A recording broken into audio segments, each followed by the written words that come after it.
everybody. How is everyone doing? Yes, Arjit Singh is one of my favorites too. Rather, we were in Varanasi recently and there was this live singer who had come for one of the parties and he was so good with mashup. My God, he was just going from song to song to song.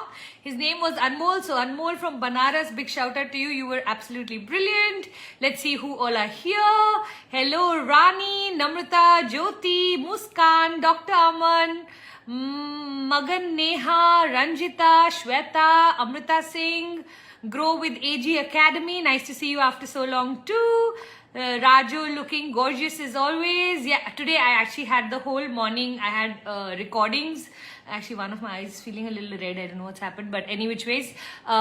So I have been recording from 10 in the morning to literally 3 in the evening. So a bit tired. So today I want to take some light questions. If you have any questions which are for me personally, if there's anything you want to know about my life, my journey, I'd love to answer those kind of questions today, or any light questions. Let's go a little light today, only because I've had such a heavy morning. All right. Now, if heavy questions come in, it's not that I'm not going to answer them, but it's just that I'd love to keep it a little easy today. Yeah. Nice makeup. Yeah, I did some heavy makeup. I had 6 different kinds of shoots that I needed to do. So with every shoot, I kept increasing the size of my eyeliner. And by now, it's become like massive. I was thinking, should I come with this? Should I reduce it? But you guys have given me the confidence to come with this. Yeah, I just did my curls this morning. I haven't missed a single day of swimming apart from my travel. So I'm very happy that I've swam every day. But the problem with swimming is that then you have to wash your hair every day. You have to curl your hair every day. So it's a little bit of an effort. But I'm determined to get my exercise done every single day. All right, let's go with the questions. Just finished day 3 of Devapreneur recording. So grateful, so happy to hear that, Minakshi. Devapreneur is one of my amazing courses for women, especially who want to start to do business. So I do believe that day 3 is literally the last day. So you've kind of completed the whole course. God bless you. Massive congratulations. I hope you've gotten your certificate. Hriday. Ooh, Hriday is in the room looking great today. Hriday Gupta, I love you so much. I've been missing you so much. I don't know if I showed you my wallpaper. You are on my wallpaper with Viru. So nice to see you here, darling. And Viru, both of you, I miss you so much. And now with Papa coming to London next week, I'm feeling even more, what do you call that? This thing about why I'm not being able to come. So darling, nice to see you here.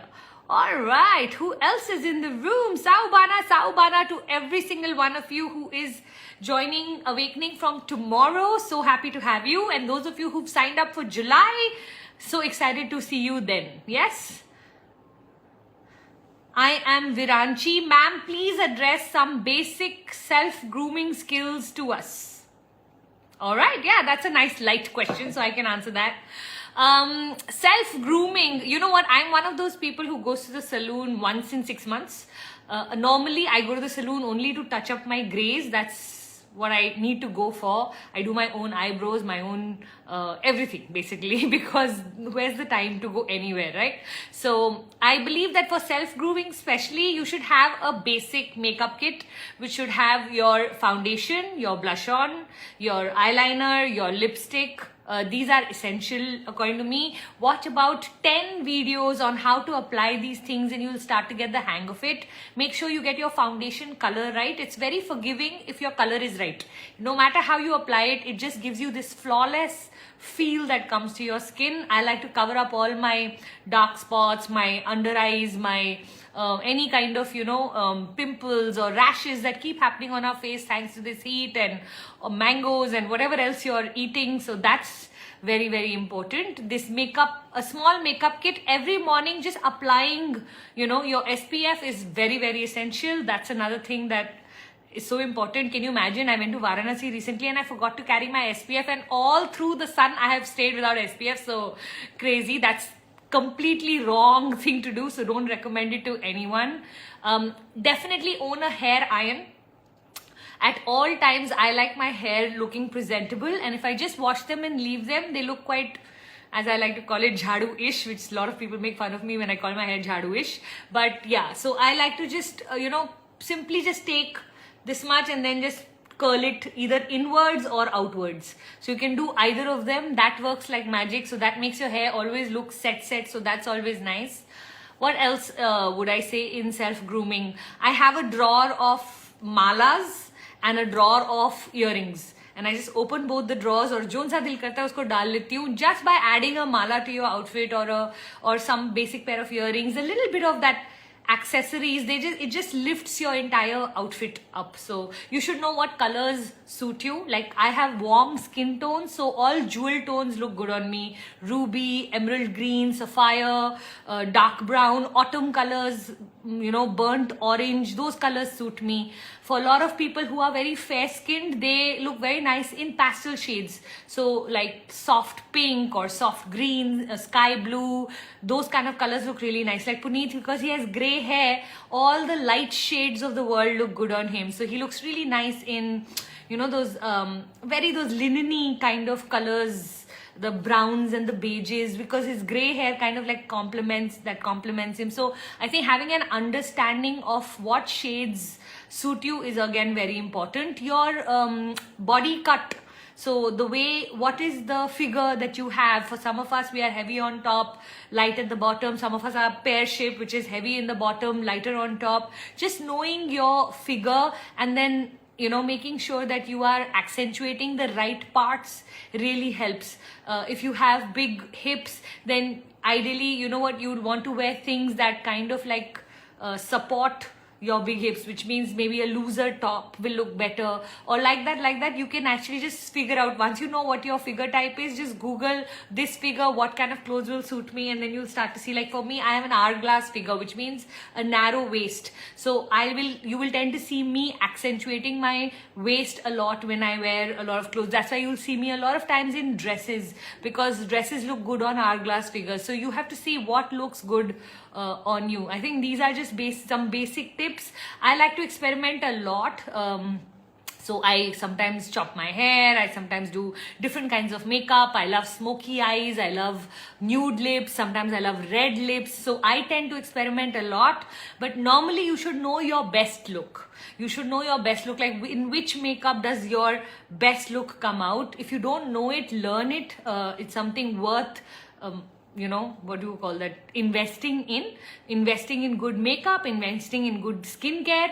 Then at the end of the day, if somebody had to ask me what is the prettiest thing, to me the prettiest thing on someone's face is their smile. So you know what, you can do all of this, but if your energy is this, then you know what, no matter how beautiful you are, you won't come across as an attractive person. You won't have that magnetism or that charm that people speak about.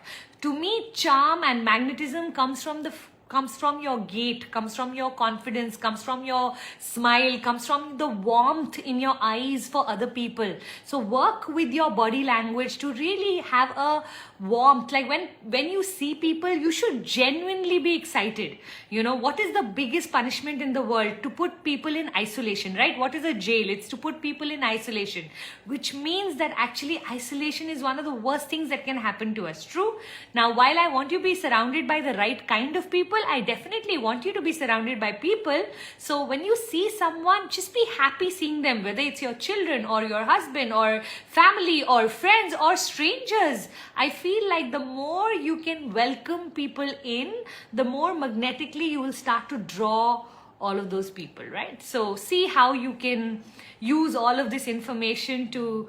I like to fill up my eyebrows. So if somebody has thin eyebrows, you can do that. Small things make all the difference on the face. So look for, knowing what type of earrings look good on you. I like to wear large, long earrings. By chance today I'm not wearing them, but normally I'll wear large, long earrings because I have a long face, so long earrings look good on me. You will have to see what shape your face is and what really looks good on you. Not everything looks good on everyone. So the most important thing is to keep experimenting and figuring out what looks good. Make sense? Yes? All right, let's go back to where we were.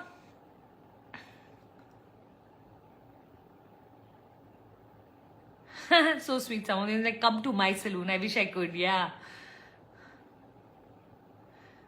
All right. How many jobs or businesses did you venture into before becoming successful? Oh, many. I started with, I think back in 2000, I started with packaging. Then at some point I moved to a multi-level marketing company called Amway, from where I learned a lot. Then I moved to starting my own makeup for a while. It was very brief, like maybe for a month or so.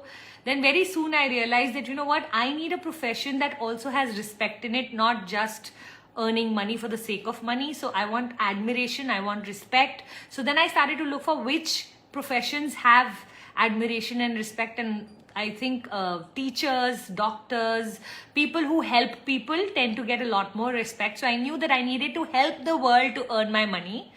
So that's why my preschool Alps opened, after which life coaching started, then life coaching one-to-one, then big events I started to do, and then at some point when COVID hit, it all moved to Zoom. So yeah, so I feel like I've gone through a variety of businesses, and I always say that, you know what, you shouldn't be scared of moving from a business to a business, especially if you're a person like me who gets bored with her own stuff very quickly. Then it's okay, because you don't restart every time you start. You actually start with the new experience that you've had. So for all of you here who are going to be jumping from one profession to the other, why this world will try to tell you that that's not how it works, honestly, I think that's exactly how it works. So you get the knowledge of this industry and then you marry it to the next industry, and that's what makes you unique there. Because I had a preschool certification and I was a teacher by heart, when I started to become a life coach, at heart I was still a teacher. So teacher life coach combination is a wonderful combination. You know, it's actually in sync. So then that's why I feel like for all of us here, for somebody they may think that, oh, she went from being a teacher to a life coach. For me, it was a continuation. Tomorrow, if I open my own proper school and become a principal, from life coach to principal, again, a very, smooth transition according to me. So you will have to just see that, you know what, where are you in your life and how can you either marry two professions. Like my son is a photographer, plus he does social media. Those are very easily marriageable. They are not separate according to me, because in social media you do need photography, and eventually when you become a photographer you do need to upload it on social media. Easy marriage. So you have to just see. Now some places you can even be a multi-passionatepreneur. For example, I have a teacher called Marie Folio. She was a dancer in the day for Nike. She used to take Zumba classes and all of that. Then in the evening, she was a bartender. And then in the day, she was a life coach. So she literally had 3 jobs which were completely different from one another. But she says because she was a life coach, she was an excellent bartender, because she knew how to connect with people, how to have, conversations with strangers, how to get into people's lives, how to get them to share things of their life. So she used everything everywhere and kind of like built her empire. And now, of course, she's purely a motivational speaker, an amazing YouTube channel she has called Marie TV. Do look her up if you have the time. Shubhada, how did you improve your relationship with your husband? After we have a disagreement, we both end up giving silent treatment to each other. Shubhada, I was the queen of silent treatment, okay? So that was my way of just cutting him off, and I would be like, I don't want to speak to you now, don't speak to me, give me time to heal and recover. So I used to pretty much do the same, but over the years, one of the things Puneet and I started doing was started to write common goals that we both were aspiring for. And when, instead of moving parallel in life, we started to get onto the same road where we both aspired for similar things. We both love going on holidays. We both love investing in properties. We both love watching serials in the evening, episodes of different kind of things. We both love doing our morning routine. We both are early risers. I mean, so just that whole morning. So we found common interests, because there's a time period where the romance starts to die out. So what is going to replace that? And I have found that if you can find things that you both can do, it kind of gels you together. So look for what are those common things that you can do together. And because of those common things, instead of giving each other the silent treatment, because we both would want to do something together, one of us would approach the other. Then over the years, one of the things we did was the one who drops their ego and apologizes first, or not even apologizes, speaks first or approaches first, is the winner of the battle. So earlier on what it used to be, the one who approaches first is the loser of the battle. If you believe that, then nobody will approach. But what if you started to say, you know what, okay, my ego this time did not let me come up to you, but you came up to me. So the rule was the one who approaches, the other must forgive immediately, because then the other can't go into ego. Normally what will happen in a relationship is that you will go to the man to approach and he'll be like, I don't want to speak to you. And then you'll be like, oh, as if I want to speak to you, and you will come away. Then by the time he approaches you, you are so feeling rejected, dejected, you're like, I don't want to speak to you. And so for a little while, you tend to play silly games. One of the things Puneet says very beautifully is, Puja, already life is so short. Let's not waste moments of our life fighting like this. And I love his attitude. I don't have that attitude. If somebody fights with me, I can fight for as long as someone can fight. So I'm not someone who... I have an ego and I can stick to it, and I'm not proud about it, but that's who I am. Okay, so I do believe that over the years being with Puneet, one of the things I've learned is it's okay to bend. It's okay to love someone more than be annoyed with the problem or the issue that you're having, and that in your love somewhere the issue will automatically get solved if you put the person above the problem. And once I learned that from him, I feel like a lot changed. So if you want to really work on your relationship, see if you can put the person above the problem. If you can continue to love them, and I'm not saying don't solve problems. I'll still go back to that topic and say, Puneet, that's not solved. I'm coming and watching serials with you, but we need to re-discuss that because we haven't come to a conclusion. And he's like, sure, sweetheart, we'll do that. But for now, leave it. Why are we doing silent treatment? पहले तो हैं ही हम दोनों दो ही एक घर में, ऊपर से हम दोनों एक दूसरे को silent treatment देंगे तो हम जाएंगे कहाँ? So I feel like also the need for each other is a lot more. When your children are small, your children keep you busy, the kitchen keeps you busy, work keeps you busy. For us now, actually, literally, it's just him and me in the house. So there's nothing really keeping us busy apart from, I'll call him like 5 times in a day and like, kahan ho? Kab aa rahe ho? That's just who I am. So I hope some of this helps you, Miri Jan. Nidhi Gupta is saying, what is the secret of your energy? Nidhi, this is one question I think I get asked so often, but I haven't been able to give anybody a very convincing answer, which is why clearly all of this question keeps coming back again and again. I believe there are a few reasons. The number one reason is I am doing what I absolutely love doing. I will be sitting completely lazing on the sofa, and then suddenly I'll know it is 3:45, I need to go get my Insta Live ready. And from somewhere this energy comes to serve. So I know that I'm living my highest purpose, my passion, just because the energy that I feel when I'm working. And this is not just in my Insta Live, you'll see it in my classes, you'll see it in any time when I'm doing something, especially if I'm doing something new in my work. I get anxiety also, but I get super excited also. So that anxiety, excitement combination creates this massive energy in me and this desire and want to give everybody the best that I can give. I have very high standards for myself, and if I can make it better in any way, I want to make it better. And I know one of the ways to make anything better is to just infuse it with energy. Energy and enthusiasm are contagious. In a world where, these days I have a meeting going on with one of my people who are helping me with my work in Mumbai, and every time I come on to Zoom and I'll be like, hi, how are you? And she's like, are you always like this? And I'm just like, yeah. So you know what? I know that my energy is not at a normal level. It's definitely at a higher level because I often get made aware of it. So my suggestion is, for 1 week, just exaggerate your energy and walk around and see what happens to your energy. I've narrated this story many times where for 1 week my teacher made me go without makeup, and after the week I told him, you know what, in India if you don't put kajal, everybody thinks you're sick. And he said, Puja, you'll have to go 1 more week without a single person saying you're sick, otherwise I'll make you go without makeup for 1 more week. And I said, how am I going to do that? He said, through your energy. And I remember that whole week I was speaking at a different volume. I was speaking so much faster. I was like, good morning teachers, and how's everybody? So that nobody lands up saying, are you sick?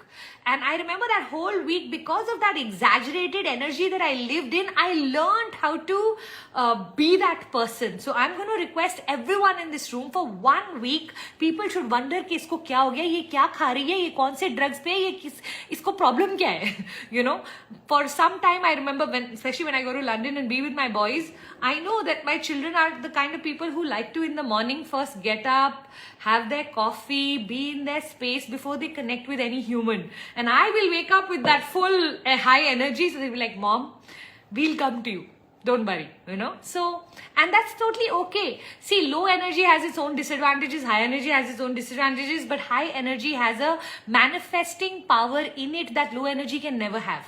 So one of the reasons I feel like I live in the miracle zone of where I think it happens is because I live at a vibrational level which is so high in energy, so high in gratitude. The combination of high energy and high gratitude, I think, is what puts you in the miracle zone. So I'm going to ask all of you, for this week, I want you to be annoyingly enthusiastic about life. Just give it a try. If it doesn't work out, you can go back to your normal self. No one is stopping you.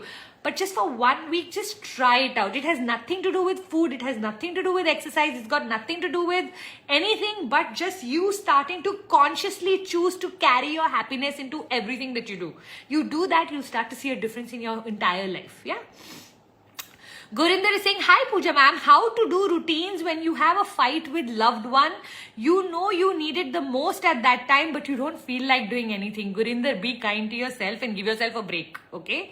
So I know you'd love to do a routine when you are in the middle of a fight, but you know what? Honoring your emotions is also very important. I feel like a lot of people, especially in the self-help world, are creating these artificial bubbles of happiness and of joy, it's like there's a pretense that's going on. They're fighting, reality at a certain level. And what happens then is that you keep pretending. Either you numb yourself, you stop feeling the feelings, neither happiness nor, upsets.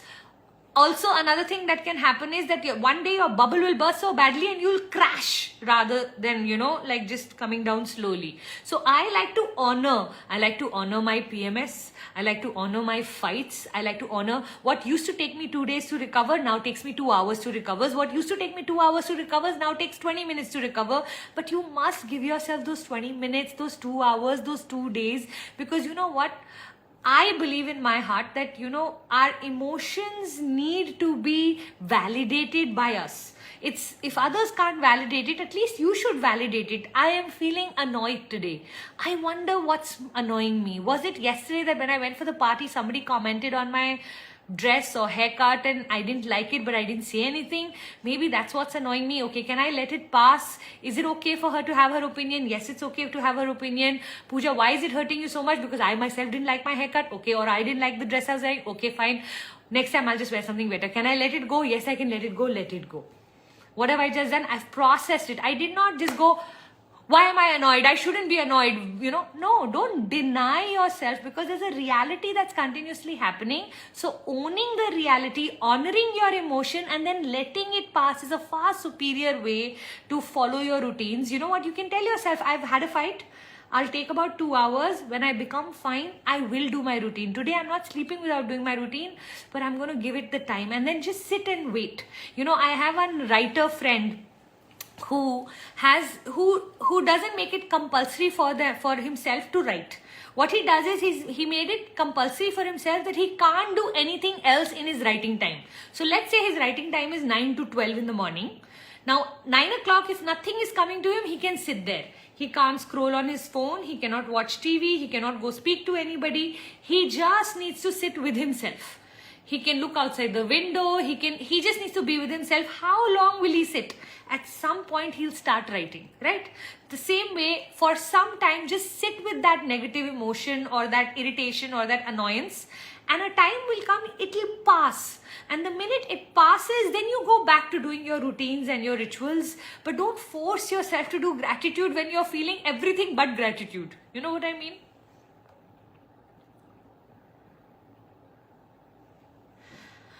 Pia Hingorani, how to include oneself when you have people on purpose who exclude you. Have you gone through this? Of course, Pia. You know what? I feel like there are a few things you can do. One is, and if you had to ask me the most important one, it is to find a new group of friends. Why do I say this? A lot of times what happens is that in some groups, you didn't nurture them enough in time.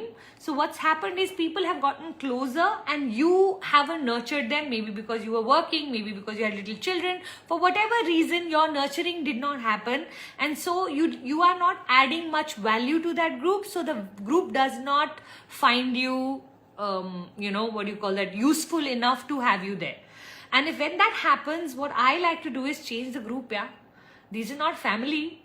If family is not including you, I'll give you different suggestions. But if it is friends, my suggestion is every 2-3 years, have new set of friends, because every 2-3 years, you are changing completely. Okay. Now, if your friends are also changing along with you, then you don't need to change your friends. All of you are growing together. But you know what? Every 5 to 10 years, I do believe that if you don't have a new set of friends, you are not growing. Unless your friends are growing with you, then it's okay. Okay.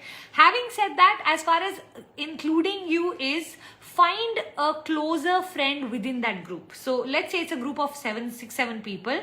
Catch someone and nurture them. When I say nurture them, means you need to become the giver to that person. That person needs to start to now depend on you.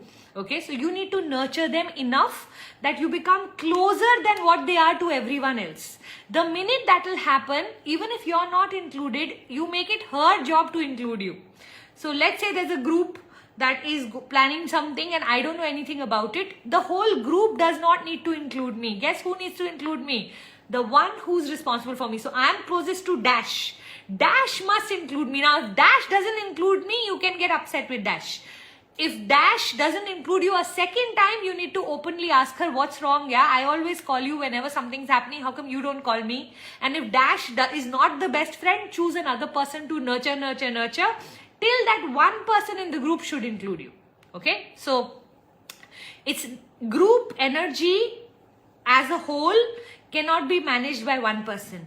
One person can manage one person in the group. So you have to find that close friend inside the group with who you can do 2 lunches, go shopping, do something a little more special that you can start to get a little closer, send her mangoes, send her some biryani, become a little extra close. And once you feel like that extra closeness has started to happen, now hold her responsible to make sure that you are included. It is her job that when the group makes the program, she says, hey, we forgot to invite Puja, let's call her.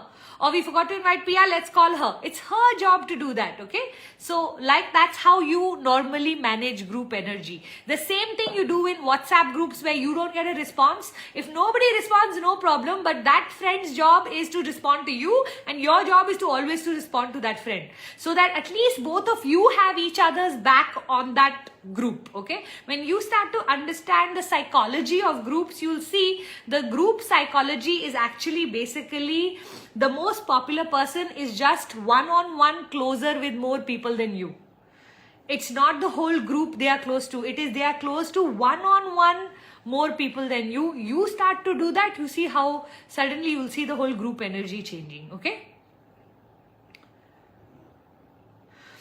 Author Maniyani Gum. It's very difficult for me to come out of my comfort zone. What should I do about that? Sweetheart, for most people, it is difficult to come out of our comfort zone because our brain or our mind was created to protect us. And where do we feel the most safe is inside our comfort zone. But remember, inside the comfort zone is zero growth. You want to grow as a person, you need to start to take small risks and accomplish them. Small risks and accomplish them. Your comfort zone will start to expand. I don't need you to go jump from a plane and go straight into, doing something that makes you extremely uncomfortable. I want you to lean into things, which means what? If you want to swim in the river, just dip your feet and check the water. Then put both your feet in till your ankles. Then slowly step into the water and see, does this feel comfortable? Then stop at the place where it starts to feel like the current is becoming too strong. But you know what? With every step further, you have grown your comfort zone. Okay, so that's how we grow our comfort zone. It's never about doing the radical suddenly. It's about slowly. First, I did the masterclass. I was shivering. Then I started to do my 2 days. Then I started to do my 3 months. Then I started to do my 1-year programs. It all built over time. It doesn't happen in a day. Rome is not built in a day. So my suggestion to you is look at where your comfort zone line is and ask yourself, what can I do one thing every day to stretch my comfort zone a little bit? I'm nervous about speaking to strangers. Okay, today when I take a flight, whoever's sitting next to me, I'm just going to ask them, where are you going?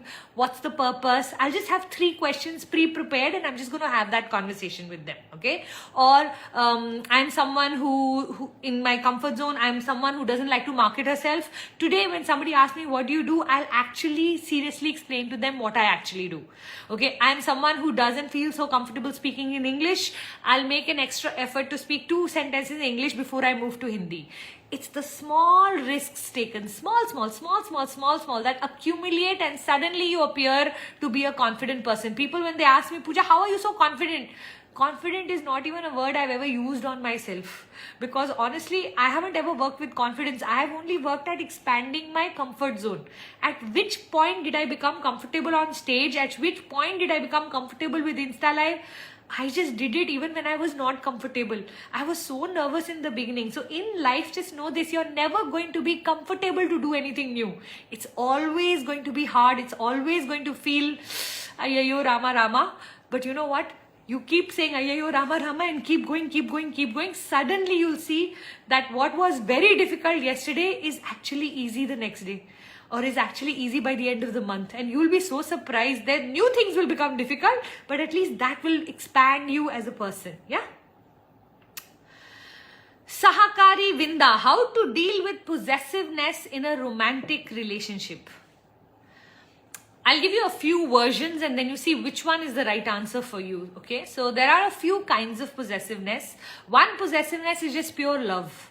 Okay, so little bit of possessiveness we should learn to deal with our spouses or our boyfriends or whatever, our partners, because you know what, love has that emotion as a part of it, where you want to own the person or you want the person to belong to you. So done healthily, it's perfectly okay. Then there is this thing of being possessive irrationally, which means anybody you speak to, why are you speaking to your brother so much? Why are you speaking to your mother so much? Why do you interact with so many people? Anybody that comes close to you, they start to get jealous of. Then such a person needs a little bit of handling. So you need to tell them that, look, I want to be close to this person. Tell me, what can I do for you so that you're also comfortable? Okay. So you try to logically have a conversation. If they understand the logic, great. If they don't understand the logic, you let them know that, look, at no point you should be equating yourself with this person. You both are not in the same position. My mother is different, you are different. Or in case he's jealous of someone else, then I like to actually sit down and have a conversation. So if someone is jealous of, let's say Puneet is jealous of a man in my life. I'm very close to some speakers. I'm very close to some of my bestest friends on this planet are men. Now, if Puneet had to get jealous about them, then I would sit down and ask him, what about that relationship is making you jealous? You explain to me, what is it that it's okay to do, not okay to do. Over the years, Puneet and I made a few rules that really worked for us, where we say, you know what, nobody can have an affair without the phone. Would you agree? Nobody can have an affair today. In today's world, without the phone, you can't have an affair. So nobody is allowed to delete any messages from the opposite gender. Your passcode, I can know and you can know. We should be able to pick up each other's phone at any time and see each other's messages, and nobody should feel violated. Do you think this can build trust in our relationship? Puneet and I decided, yeah, that works for us. Now, this may not work for everybody, so I'm not suggesting it. I'm just saying there is a pathway to make your spouse comfortable. It is the job of the person to make your spouse comfortable if he's being rational. Okay, how do you know somebody is being rational? If you can see that, you know what, they want you to be friends, but they are feeling uncomfortable. So make them comfortable so that you can continue to be friends, right? But there are some people who are possessive for no reason. They are in their heads have created a story about you that you are loose character, that you are wanting to sleep around, that you are looking for attention. those kind of people need therapy. They need a life coach, they need a psychiatrist, they need to be taken somewhere. If that is the level at which no matter what you do, even if your sari ka pallu will slip from here to here, they will say you did it to get his attention. Now those are the unreasonable people. I don't have an answer for you for unreasonable people. They need help. You can't do anything.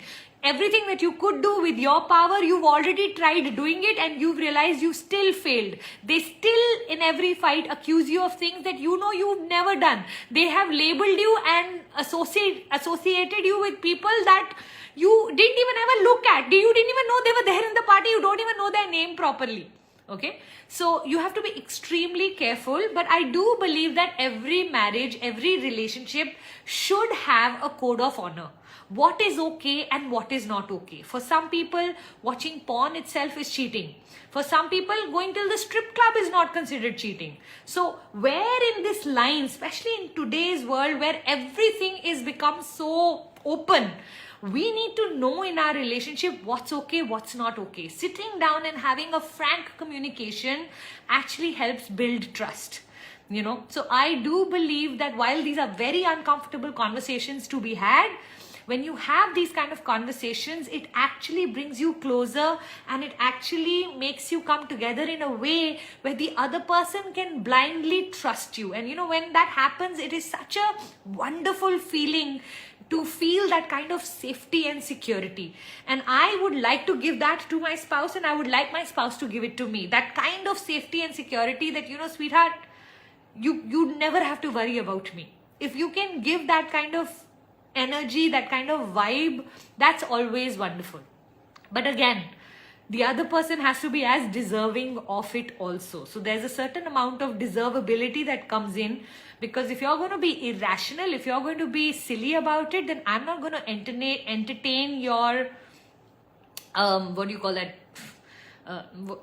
like, you know, horrible mind. Because your mind is horrible, I'm not going to feed that. So you have to be also correct, and then I will also be correct. A lot of times I see a lot of people doing wrong but expecting trust from their partner.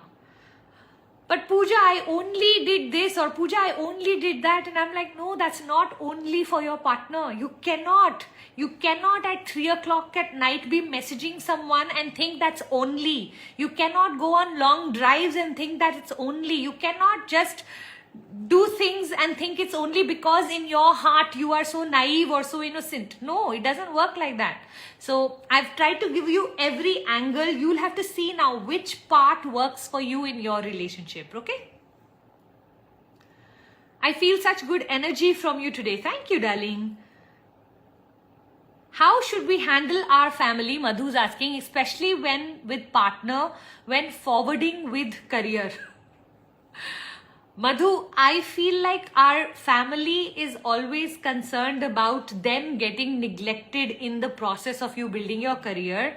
So if in the beginning you can speak sentences that can settle them rather than make them feel insecure, is definitely something that helps on the journey forward. So I remember I used to always tell Puneet that while Life by Design gives me so much happiness, darling, if on any day you feel like, you know what, I'm neglecting the house or the children or the family or you because of it, just let me know. I'll shut it down that day. Now, I don't know if it is true that I would have shut it down or not, but it was my way of convincing my man that nothing comes before my family. Now, I also knew he was a very reasonable man and that if he ever does tell me to not do it, he will have a very genuine, strong reason. So I'm speaking to a very reasonable person. Now, you never offer these things to unreasonable people. Or I remember when my when my second child was born, I used to tell my first child, you know what, I'm in charge of you and you're in charge of him. Okay, so whatever you have to guide me on how to look after him, like how I guide you on how I'm going to be with you. So I made him responsible for him so that that whole jealousy doesn't happen. Why I'm sharing this with you? Any new circumstance for anybody, whether it's your child, your family, your career can be a new circumstance for them. Your promotion can be a new circumstance for them. Your moving to another city can be a new circumstance for them.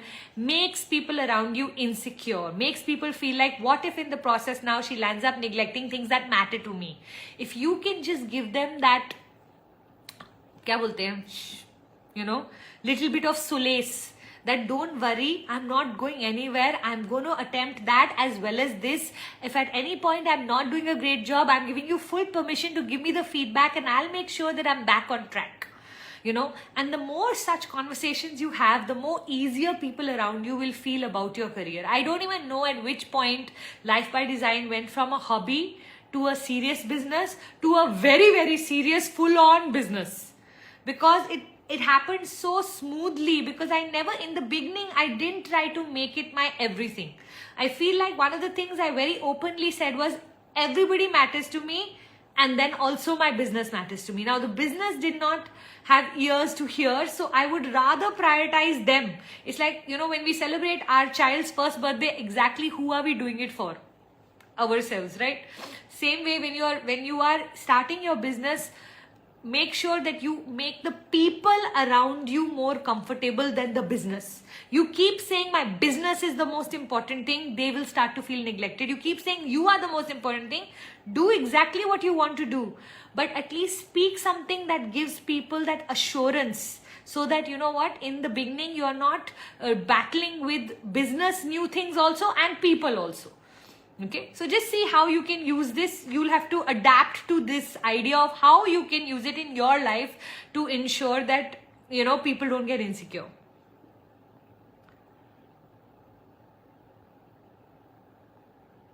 Love it. Sneha, please suggest a way to deal with someone who throws a tantrum when I didn't include their fly in a close event, when they aren't sensitive that they have done that too. Now they are throwing a tantrum. You know what? Somebody can do the same thing to you and not realize, and when you do it to them, they can have a very different reaction than what you had. So if you think that, you didn't throw a tantrum, so they also shouldn't throw a tantrum, that's not how it works. Everybody has their own way of reacting to expectations not matched, and maybe your friend's style of friend, or whoever, your partner's style of reacting to this is far greater than what your style is. I think these are kiddish games that I didn't include hers because she didn't include mine. Ideally, what should happen is, if she did not include yours, you should have sat her down and openly spoken about it, that this time you missed it, please make sure from next time it is done. Or you should have included her flyer and said, look, you left my flyer out last time, but you know what, I want to make it a point that I include yours, but please remember that I'm including yours even though you didn't include mine. Both of these conversations are mature conversations. If you are just going to think that, she was insensitive to me, so I'm going to be insensitive to her. She is at this level, now you have dropped to the same level. Now you both deserve the tantrums you throw at one another, because you are at the same level as the other person. So if somebody says, Pooja, you're such a dash, you are so stupid, you're so silly, whatever, and I start to say, you are stupid, you are silly, now we are at the same level. Who's better, who's worse? We can both come up with stories. Michelle Obama says this very beautifully, when people go low, you should go high. See if you can still continue to be right, if you can still continue to be kind, if you can still continue to be good. And you know what, for me, I love that, there's a scene in Ramayan where they will pull the teer, and the teer halfway through the journey will turn into a garland and go land on Ramji. Okay, so I feel like that's a better way to throw arrows at someone, through your love, through your kindness. I'm not saying don't communicate, don't speak, do that, but don't do it to match them in revenge or in your vindictiveness. Match them by raising their energy, by letting them know that, you know what, I could have chosen to do this, but I choose to do this because I don't want us to, not have it right between us. So see if you can come up with a better plan. For now, the tantrum that she's throwing, I think better to sit her down and communicate what you are feeling, and letting her know. If she understands, great. If she doesn't understand, or if he doesn't understand, this time let it pass. But from next time, see if you can choose better. Okay, don't drop your personality. If you are not dependable, I won't be dependable. If you are not trustworthy, I won't be trustworthy. At the end of your life, you know what's going to happen? You will be non-dependable. You will be non-trustworthy. You will be aggressive and angry, and you will be. So guess what you've done to yourself? You've picked up everyone's negative and made it yours. So be very careful in a world where it's so easy to mirror people. Be the evolved one who doesn't do that and comes from a place of grace.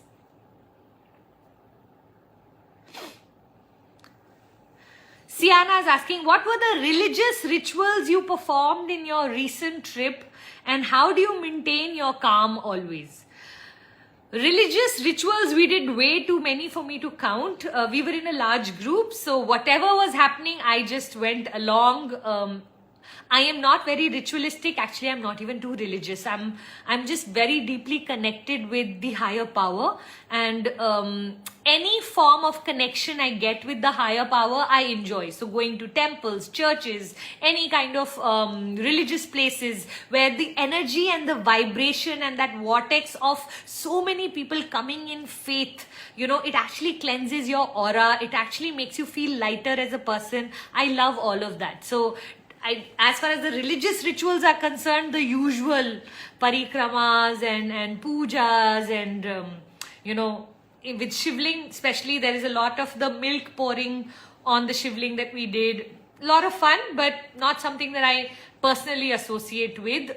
For me, all routines, all rituals, all religious rituals especially is just, you know, a way of thanking God. So it's just being in gratitude. Especially for me, whenever I go to any of these religious places, it's never to ask for anything. It's always to just thank God for the life that He's given me. How can you maintain your calm always? No, I can't. I don't think anyone can maintain their calm always, but you return back to your calm as soon as you realize you've lost it. Okay, so how fast I can return to calm is better than most people. That I remain calm always, how much Puneet would love you if that was my truth. So no, that's not true at all. I also tend to lose it, but I now tend to lose it a lot more with my awareness. So sometimes I pretend to be angry because I know there's no other language this person will understand. I have already warned them with love. I have warned them with the yellow flag. I have warned them, but they're not getting it. They need a little bit of my Kali to get a little scared and become hyper aware of what I'm trying to tell them. So I feel like a lot of times now, I pretty much choose to get out of my calm. So that's a lovely way to operate in the world, because this world still hasn't reached a place where for some people your calm is your weakness. So those people need a dose every now and then. But of course, I mean, I try not to lose it if I can, if I don't have to. Fortunately, I have a very peaceful husband and very peaceful children. So between us, either in raising them or the culture of our house doesn't have any sort of loud volume. You know, anytime any one of us is getting angry, we have a very simple philosophy of retreating to our rooms till we become normal, and then we come back to speak to each other respectfully. Respect is always above anger in our family. So fortunately for me, we don't have many incidences. You know, it's all about the culture of the family. If the children have always seen the parents scream at each other, they will think that's the way to converse. I feel like my children haven't seen ever us talking like that. So they also don't know that there is a louder volume that you can speak with. So pretty much between the four of us, we don't speak to each other without our calms being in place. Having said that, if I have to, or if somebody speaks to me in that manner, or if I choose to do it, then there's a very specific purpose to it, you know. Sometimes I'll tell Puneet, why do you wait for my worst to come out for you to do what I've been requesting you to do so sweetly? So sometimes I feel like he's not giving it importance because I'm not saying it loudly enough. And if that happens, then I speak loudly if I have to speak loudly. I'm not someone who's embarrassed or shy away from fights, because I feel like, you know what, fights is one way to get disagreements or conflicts sorted. You're not willing to fight, you keep buying peace. You know what's going to happen? There are going to be a lot of unhappy people in the house if you just keep buying peace. So instead of buying peace, I'd rather you fight out something and come to a proper conclusion that both of you agree on. That to me is more important than, were we respectful of one another? Now, basic respect is essential. But you know what, sometimes in speaking your point, you can lose it. And if you lose it, it's okay. Later on, apologize for how you said it. But you know in your heart you were right. Okay, so if you know that you were right and you needed to show that point to someone and someone was not getting it, and you made that extra effort to be a little extra aggressive or wild or whatever, it's all right. I feel like we are also humans, right? We're not gods, so why are we pretending to be gods? Let's be human. Every now and then humans lose our shit, yeah? होता है, ठीक कर लेंगे. जब भी मैं देखिए उसमें नहीं वो उसको फोन करा के उसको खूब सारी गालियां दिलवाता. You know what? It's a way of release. You keep everything pent up, you will get disease, or you will become so shy and quiet, or not shy is not the right word, but you will become so introvertish and quiet that you will just let things pass that even matter. Then you'll wonder one day why you don't feel happy, where is your joy gone? But you stopped expressing yourself. You started to buy peace. So many of us do this. नहीं मुझे नहीं बोलना, जाने दो, कुछ नहीं होता, देख लेंगे अगली बार. No, if it matters to you, it matters. Even if you'll end up saying it in a manner that doesn't come across right, apologize, but at least the other person should know what's going on in your heart, mind and brain. So many times, if the other person knew, they may not have done it, but because you never communicated, do you see what I'm saying? Daiji is saying, I have just enrolled in your upcoming session, ma'am, on 4th of June. Looking forward to having you for my masterclass, my darling. Devika wins. I often see my visualizations or intentions coming true in case of others, but not for myself. Lately, I've become very skeptical about this process itself. Please guide. So, Devika, what happens in our mind is that we start to look for patterns, and whenever we identify a pattern, let's say something happens to us 3 times in a row, okay, what happens is we create that into our belief. Now, what is your new belief? That I can easily visualize for others, but I'm not able to visualize for myself. To break a pattern, you need to look for evidence in the opposite. So now you need to go out in the world and look for evidence around that I'm easily able to visualize for myself. Any intention I set, it comes true. Now, because your belief inside you is different and what you're telling yourself is different, for some time they will be in conflict. Till a time will come where this will break. The pattern will break and something will happen where it will work out for you. From there on, start collecting the new pattern till it becomes your new way of being. So I love doing that. Every now and then I see myself creating a pattern. Like I remember recently I had created this pattern that I will touch the closest number to the round number, but I won't cross the round number. So like if you know Sachin Tendulkar often used to get out at 99. So I'll have 99 conversions. I'll do 99%. I'll do 98. I'll have 49. These became my numbers, 49, 99. That you know what? I won't hit the century. I'll be 1 or 2. So I'll be like, chalo rengte pahunch jaungi. Then I started to say, why am I saying this to myself? Because I'm saying it so much to myself, it's become. So then I started to give myself a new number that I touch all lucky numbers. And 108 is a lucky number, okay? So just in general in our culture, 108 is considered a lucky number. 101 is considered a lucky number. So then I started to play with, I hit lucky numbers. And suddenly I saw my conversion would touch 101, my conversion would touch 108. It's what you tell yourself, right? So for some time I had built a belief around that 99, I would hit 99. Then I started to build my belief around something new. Then I started to hit those numbers. The thing is, whatever you will eventually deeply believe as your truth will become your truth. So make sure that if it is your belief only and it's in your hands only, break all the rubbish patterns and create a new positive meaning or a new positive belief on top of it, and see if you can, keep trying till you hit it. And when you hit it, you say, oh, see, I said so, no. And then you make that into your new reality. MindsetShift.in is asking, what are you currently reading? Actually, I'm not currently reading anything. These days, I am busy creating, and all of my courses, I'm putting them on recordings. So that's what I've dedicated my life to this month. So reading nothing as on today. Your eye makeup looks so different today. Like I said, because I was recording from morning to give new looks to my makeup, I kept increasing the width of my eyeliner, and then suddenly at one point it became nice and big. Dia463 is saying, I'm not able to forget him. Please help me.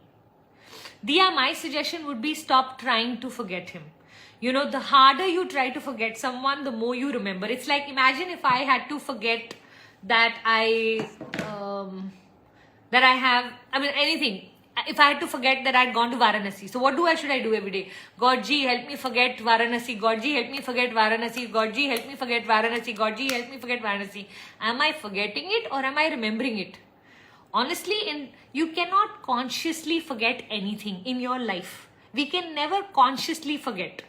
Forgetfulness is something that happens to us. It's not something we can make happen. Okay, so you have to just start to replace his thoughts. So whenever you are thinking about him, what can you think?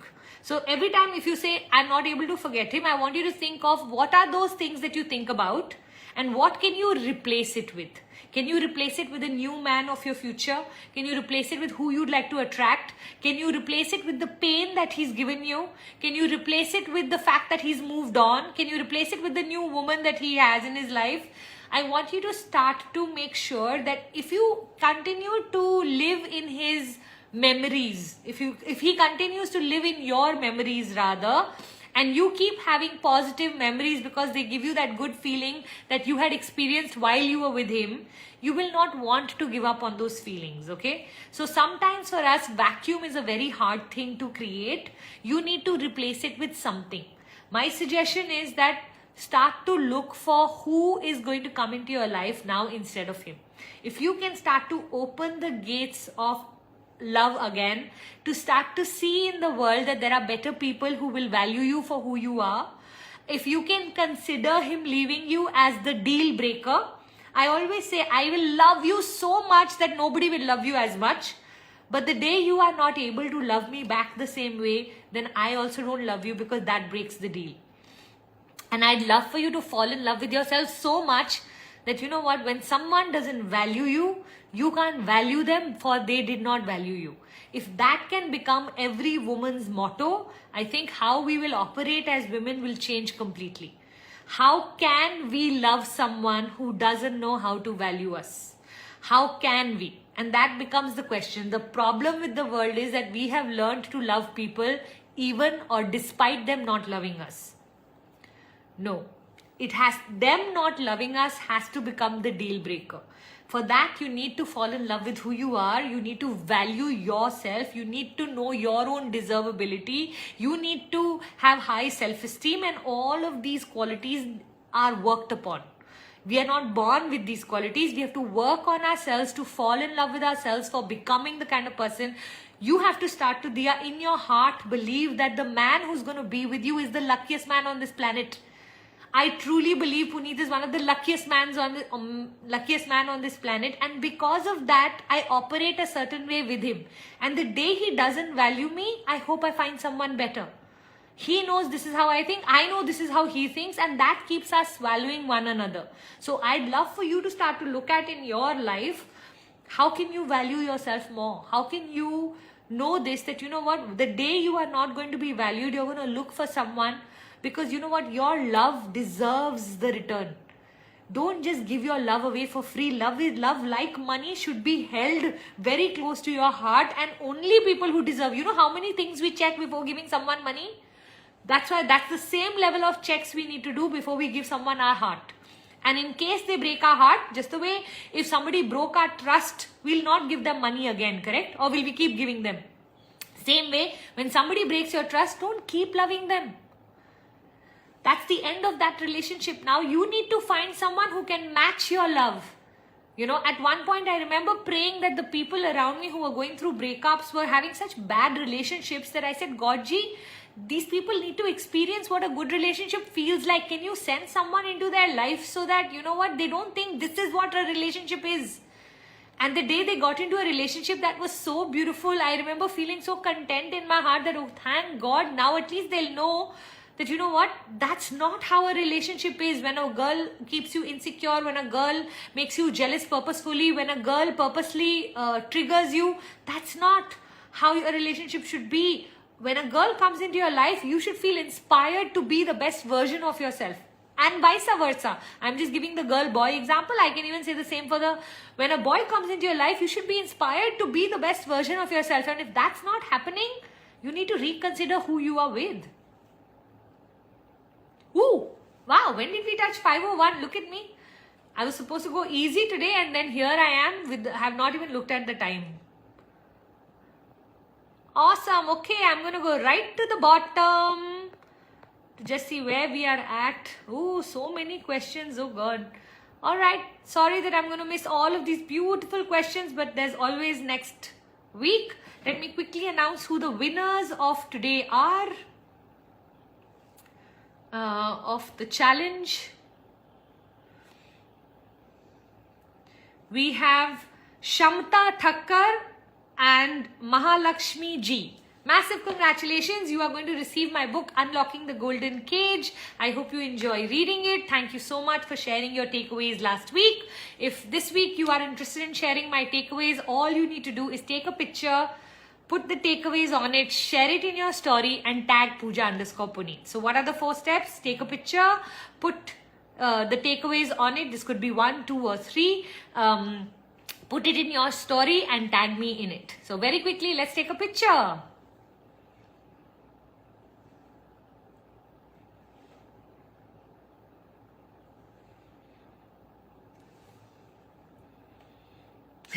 Giving you all the poses.